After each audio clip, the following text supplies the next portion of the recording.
there, what's up? In this video, I will give you a quick guide on how you can close notifications on Discord. So the first thing that you will have to do is of course make sure that you've already logged into your Discord account. And once you're here, you will see this gear icon right here that says user settings. So what you will have to do is just click that. And now that you're here, you will look for the notifications which is under the app settings. So just go ahead and click that as well, and now what you will have to do is you will just basically have to toggle off the notifications. So yeah. So as you can see, is currently uh it is currently toggled off. So what you will do is basically just click it so that you will be able to toggle off the notifications from all of this. So yeah.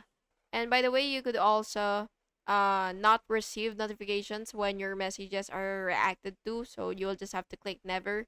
And yeah, that's basically just it. So I really hope this video helped, and if it did, please make sure to like and subscribe for more videos like this. Thank you and have an awesome day.